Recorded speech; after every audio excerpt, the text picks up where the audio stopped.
Welcome to ASMR Bedtime Stories. Thank you so much for joining me. Enjoy tonight's bedtime stories. The Tale of Pigling Bland by Beatrix Potter. Once upon a time, there was an old pig called Aunt Pettytoes. She had 8 of a family, 4 little girl pigs called Crosspatch, Suck-Suck, Yuck-Yuck, and Spot, and 4 little boy pigs called Alexander, Pigling Bland, Chin-Chin, and Stumpy. Stumpy had had an accident to his tail. The 8 little pigs had very fine appetites. Yes, yes, yes, they eat, and indeed they do eat, said Aunt Pettytoes, looking at her family with pride. Suddenly, there were fearful squeals. Alexander had squeezed inside the hoops of the pig trough and stuck. Aunt Pettytoes and I dragged him out by the hind legs. Chin-Chin was already in disgrace. It was washing day, and he had eaten a piece of soap. And presently, in a basket of clean clothes, we found another dirty little pig. Chut, chut, chut, whatever is this? Grunted Aunt Pettytoes. Now all the pig family are pink, or pink with black spots, but this pig child was smutty black all over. When it had been popped into a tub, it proved to be Yuck-Yuck. I went into the garden. There I found Crosspatch and Suck-Suck rooting up carrots. I whipped them myself and led them out by the ears. Crosspatch tried to bite me. Aunt Pettytoes, you are a worthy person, but your family is not well brought up. Every one of them has been in mischief except Spot and Pigling Bland. Yes, yes, sighed Aunt Pettytoes. And they drink bucketfuls of milk. I shall have to get another cow. Good little Spot shall stay at home to do the housework, but the others must go. 4 little boy pigs and 4 little girl pigs are too many altogether. Yes, yes, yes, said Aunt Pettytoes. There will be more to eat without them. So Chin-Chin and Suck-Suck went away in a wheelbarrow, and Stumpy, Yuck-Yuck, and Crosspatch rode away in a cart, and the other 2 little boy pigs, Pigling Bland and Alexander, went to market. We brushed their coats, we curled their tails, and washed their little faces, and wished them goodbye in the yard. Aunt Pettytoes wiped her eyes with a large pocket handkerchief. Then she wiped Pigling Bland's nose and shed tears. Then she wiped Alexander's nose and shed tears. Then she passed the handkerchief to Spot. Aunt Pettytoes sighed and grunted and addressed those little pigs as follows. Now, Pigling Bland, son Pigling Bland, you must go to market. Take your brother Alexander by the hand. Mind your Sunday clothes, and remember to blow your nose. Aunt Pettytoes passed round the handkerchief again. Beware of traps, hen roosts, bacon and eggs. Always walk upon your hind legs. Pigling Bland, who was a sedate little pig, looked solemnly at his mother. A tear trickled down his cheek. Aunt Pettytoes turned to the other. Now, son Alexander, take the hand. Wee, wee, wee, giggled Alexander. Take the hand of your brother Pigling Bland. You must go to market. Mind, wee, wee, wee, interrupted Alexander again. You put me out, said Aunt Pettytoes. Observe signposts and milestones. Do not gobble herringbones. And remember, said I impressively, if you once cross the county boundary, you cannot come back. Alexander, you are not attending. Here are 2 licenses permitting 2 pigs to go to market in Lancashire. Attend, Alexander. I have had no end of trouble in getting these papers from the policeman. Pigling Bland listened gravely. Alexander was hopelessly volatile. I penned the papers for safety inside their waistcoat pockets. Aunt Pettytoes gave to each a little bundle and 8 conversation peppermints, with appropriate moral sentiments in screws of paper. Then they started. Pigling Bland and Alexander trotted along steadily for a mile. At least Pigling Bland did. Alexander made the road half as long again by skipping from side to side. He danced about and pinched his brother, singing. This pig went to market. This pig stayed home. This pig had a bit of meat. Let's see what they have given us for dinner, Pigling. Pigling Bland and Alexander sat down and untied their bundles. Alexander gobbled up his dinner in no time. He had already eaten all of his own peppermints. Give me one of yours, please, Pigling. But I wish to preserve them for emergencies, said Pigling Bland doubtfully. Alexander went into squeals of laughter. Then he pricked Pigling with the pin that had fastened his pig paper, and when Pigling slapped him, he dropped the pin, and tried to take Pigling's pin, and the papers got mixed up. Pigling Bland reproved Alexander, but presently they made it up again, and trotted away together singing. Tom, Tom, the piper's son, stole a pig, and away he ran, but all the tune that he could play was over the hills and far away. What's that, young sirs? Stole a pig? Where are your licenses? Said the policeman. They had nearly run against him round a corner. Pigling Bland pulled out his paper. Alexander, after fumbling, handed over something scrumply. To 2.5-ounce conversation sweetings at 3 farthings. What's this? This ain't a license. Alexander's nose lengthened visibly. He had lost it. I had one, indeed I had, Mr. Policeman. It's not likely they let you start without. I am passing the farm. You may walk with me. Can I come back too? Inquired Pigling Bland. I see no reason, young sir. Your paper is all right. Pigling Bland did not like going on alone, and it was beginning to rain. But it is unwise to argue with the police. He gave his brother a peppermint and watched him out of sight. To conclude the adventures of Alexander, the policeman sauntered up to the house about tea-time, followed by a damp, subdued little pig. I disposed of Alexander in the neighborhood. He did fairly well when he settled down. Pigling Bland went on alone dejectedly. He came to crossroads and a signpost. To Market Town, 5 miles. Over the hills, 4 miles. To Petitot's farm, 3 miles. Pigling Bland was shocked. There was little hope of sleeping in Market Town, and tomorrow was the hiring fair. It was deplorable to think how much time had been wasted by the frivolity of Alexander. He glanced wistfully along the road towards the hills, and then set off walking obediently the other way, buttoning up his coat against the rain. He had never wanted to go, and the idea of standing all by himself in a crowded market, to be stared at, pushed, and hired by some big strange farmer was very disagreeable. I wish I could have a little garden and grow potatoes, said Pigling Bland. He put his cold hand in his pocket and felt his paper. He put his other hand in his other pocket and felt another paper. Alexander's! Pigling squealed, then ran back frantically, hoping to overtake Alexander and the policeman. He took a wrong turn, several wrong turns, and was quite lost. It grew dark. The wind whistled, the trees creaked and groaned. Pigling Bland became frightened and cried, Wee, wee, wee, I can't find my way home. After an hour's wandering, he got out of the wood. The moon shone through the clouds, and Pigling Bland saw a country that was new to him. The road crossed a moor. Below was a wide valley, with a river twinkling in the moonlight, and beyond, in misty distance, lay the hills. He saw a small wooden hut, made his way to it, and crept inside. I am afraid it is a hen house, but what can I do? Said Pigling Bland, wet and cold and quite tired out. Bacon and eggs, clucked a hen on a perch. Trap, trap, trap, cackle, cackle, cackle, scolded the disturbed cockerel.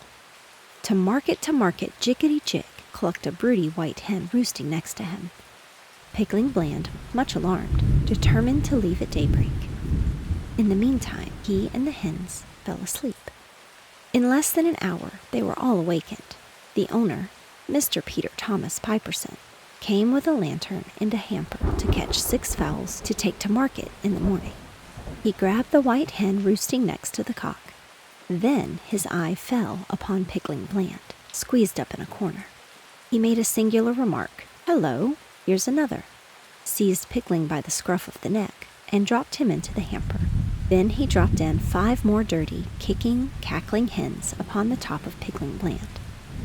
The hamper containing 6 fowls and a young pig was no light weight. It was taken downhill unsteadily, with jerks.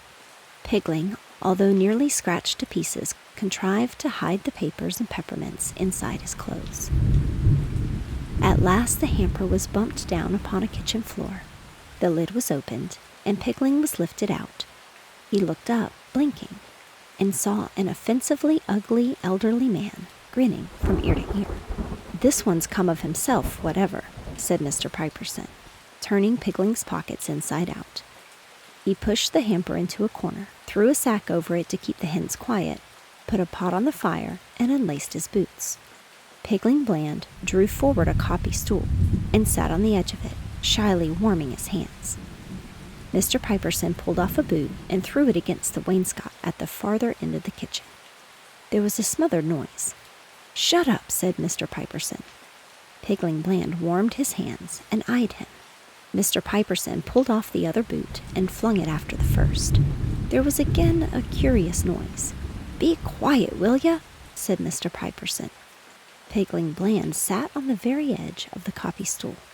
Mr. Piperson fetched meal from the chest and made porridge. It seemed to Pigling that something at the farther end of the kitchen was taking a suppressed interest in the cooking, but he was too hungry to be troubled by noises. Mr. Piperson poured out 3 platefuls, for himself, for Pigling, and a third. After glaring at Pigling, he put away with much scuffling and locked up. Pigling Bland ate his supper discreetly. After supper, Mr. Piperson consulted an almanac and felt Pigling's ribs. It was too late in the season for curing bacon, and he grudged his meal. Besides, the hens had seen the pig. He looked at the small remains of a flitch, and then looked undecidedly at Pigling. "You may sleep on the rug," said Mr. Peter Thomas Piperson. Pigling Bland slept like a top. In the morning, Mr. Piperson made more porridge. The weather was warmer. He looked to see how much meal was left in the chest and seemed dissatisfied. "You'll likely be moving on again?" he said to Pigling Bland. Before Pigling could reply, a neighbor, who was giving Mr. Piperson and his hens a lift, whistled from the gate. Mr. Piperson hurried out with the hamper, enjoining Pigling to shut the door behind him and not meddle with naught, or "I'll come back and skin ye," said Mr. Piperson. It crossed Pigling's mind that if he had asked for a lift too, he might still have been in time for market, but he distrusted Peter Thomas. After finishing breakfast at his leisure, Pigling had a look around the cottage. Everything was locked up. He found some potato peelings in a bucket in the back kitchen. Pigling ate the peel and washed up the porridge plates in the bucket. He sang while he worked. Tom with his pipe made such a noise, he called up all the girls and boys, and they all ran to hear him play over the hills and far away. Suddenly, a little smothered voice chimed in. "Over the hills and a great way off, the wind shall blow my topknot off." Pigling Bland put down a plate which he was wiping and listened. After a long pause, Pigling went on tiptoe and peeped round the door into the front kitchen. There was nobody there. After another pause, Pigling approached the door of the locked cupboard and snuffed at the keyhole. It was quite quiet. After another long pause, Pigling pushed a peppermint under the door. It was sucked in immediately. In the course of the day, Pigling pushed all the remaining 6 peppermints. When Mr. Piperson returned, he found Pigling sitting before the fire. He had brushed up the hearth and put on a pot to boil. The meal was not gettable. Mr. Piperson was very affable. He slapped Pigling on the back, made lots of porridge, and forgot to lock the meal chest. He did lock the cupboard door, but without properly shutting it. He went to bed early and told Pigling upon no account to disturb him next day before 12 o'clock. Pigling Bland sat by the fire, eating his supper. All at once, at his elbow, a little voice spoke. "My name is Pigwig. Make me more porridge, please." Pigling Bland jumped and looked around. A perfectly lovely little black Berkshire pig stood smiling beside him. She had twinkly little screwed-up eyes, a double chin, and a short turned-up nose. She pointed at Pigling's plate. He hastily gave it to her and fled to the meal chest. "How did you come here?" asked Pigling Bland. "Stolen," replied Pigwig with her mouth full. Pigling helped himself to meal without scruple. "What for?" "Bacon, hams," replied Pigwig cheerfully. "Why on earth don't you run away?" exclaimed the horrified Pigling. "I shall after supper," said Pigwig decidedly. Pigling Bland made more porridge and watched her shyly. She finished a second plate, got up, and looked about her as though she were going to start. "You can't go in the dark," said Pigling Bland. Pigwig looked anxious. "Do you know your way by daylight? I know we can see this little white house from the hills across the river. Which way are you going, Mr. Pig?" "To market. I have 2 pig papers. I might take you to the bridge if you have no objection," said Pigling, much confused and sitting on the edge of his copy stool. Pigwig's gratitude was such, and she asked so many questions, that it became embarrassing to Pigling Bland. He was obligated to shut his eyes and pretend to sleep. She became quiet, and there was the smell of peppermint. "I thought you had eaten them," said Pigling, waking suddenly. "Only the corners," replied Pigwig, studying the sentiments with much interest by the firelight. "I wish you wouldn't. He might smell them through the ceiling," said the alarmed Pigling. Pigwig put the sticky peppermints into her pocket. "Sing something," she demanded. "I am sorry. I have a toothache," said Pigling, much dismayed. "Then I will sing," replied Pigwig. "You will not mind if I say itty titty? I have forgotten some of the words." Pigling Bland made no objection. He sat with his eyes half shut and watched her. She wagged her head and rocked about, clapping time and singing in a sweet little grunty voice. A funny old mother pig lived in a sty, and 3 little pigs had she. Ti-idity, idity, umph, umph, umph. And the 3 little pigs said wee, wee. She sang successfully through 3 or 4 verses, only at every verse her head nodded a little lower, and her twinkly eyes closed up. Those 3 little piggies grew peaky and lean they might very well be, for somehow they couldn't say umph, umph, umph, and they wouldn't say wee, wee, wee, for somehow they couldn't say... Pigwig's head bobbed lower and lower, until she rolled over in a little round ball, fast asleep on the hearthrug. Pigling Bland, on tiptoe, covered her up with an antimasker. He was afraid to go to sleep himself. For the rest of the night he sat listening to the chirping of the crickets and to the snores of Mr. Piperson overhead. Early in the morning, between dark and daylight, Pigling tied up his little bundle and woke up Pigwig. She was excited and half frightened. "But it's dark. How can we find our way?" "The cock has crowed. We must start before the hens come out. They might shout to Mr. Piperson." Pigwig sat down again and commenced to cry. "Come away, Pigwig. We can see when we get used to it. Come, I can hear them clucking." Pigling had never said shh to a hen in his life, being peaceable. Also, he remembered the hamper. He opened the house door quietly and shut it after them. There was no garden. The neighborhood of Mr. Piperson's was all scratched up by fowls. They slipped away hand in hand across an untidy field to the road. The sun rose while they were crossing the moor, a dazzle of light over the tops of the hills. The sunshine crept down the slopes into the peaceful green valleys, where little white cottages nestled in gardens and orchards. "That's Westmoreland," said Pigwig. She dropped Pigling's hand and commenced to dance, singing, "Tom, Tom, the piper's son, stole a pig, and away he ran. But all the tune that he could play was over the hills and far away. Come, Pigwig, we must get to the bridge before folks start stirring." "Why do you want to go to market, Pigling?" inquired Pigwig presently. "I don't want. I want to grow potatoes." "Have a peppermint?" said Pigwig. Pigling Bland refused quite crossly. "Does your poor toothy hurt?" inquired Pigwig. Pigling Bland grunted. Pigwig ate the peppermint herself and followed the opposite side of the road. "Pigwig, keep under the wall. There's a man plowing." Pigwig crossed over. They hurried downhill towards the county boundary. Suddenly, Pigling stopped. He heard wheels. Slowly jogging up the road below them came a tradesman's cart. The reins flapped on the horse's back. The grocer was reading a newspaper. "Take that peppermint out of your mouth, Pigwig. We may have to run. Don't say one word. Leave it to me. And in sight of the bridge," said poor Pigling, nearly crying. He began to walk frightfully lame, holding Pigwig's arm. The grocer, intent upon his newspaper, might have passed them, If his horse had not shied and snorted, he pulled the cart crossways and held down his whip. "Hello, where are you going to?" Pigling Bland stared at him vacantly. "Are you deaf? Are you going to market?" Pigling nodded slowly. "I thought as much. It was yesterday. Show me your license." Pigling stared at the oft-hined shoe of the grocer's horse, which had picked up a stone. The grocer flicked his whip. "Papers! Pig license!" Pigling fumbled in all his pockets and handed up the papers. The grocer read them, but still seemed dissatisfied. "This here pig is a young lady. Is her name Alexander?" Pigwig opened her mouth and shut it again. Pigling coughed asthmatically.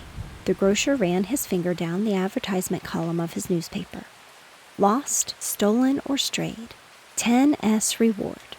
He looked suspiciously at Pigwig. Then he stood up in the trap and whistled for the plowman. "You wait here while I drive on and speak to him," said the grocer, gathering up the reins. He knew that pigs are slippery, but surely such a very lame pig could never run. "Not yet, Pigwig. You will look back." The grocer did so. He saw the two pigs stock still in the middle of the road. Then he looked over at his horse's heels. It was lame also. The stone took some time to knock out after he got to the plowman. "Now, Pigwig, now," said Pigling Bland. Never did any pigs run as these pigs ran. They raced and squealed and pelted down the long white hill towards the bridge. Little fat Pigwig's petticoats fluttered, and her feet went pitter-patter-pitter as she bounded and jumped. They ran and they ran, and they ran down the hill and across a shortcut on level green turf at the bottom, between pebble beds and rushes. They came to the river. They came to the bridge. They crossed it hand in hand. Then over the hills and far away she danced with Pigling Bland.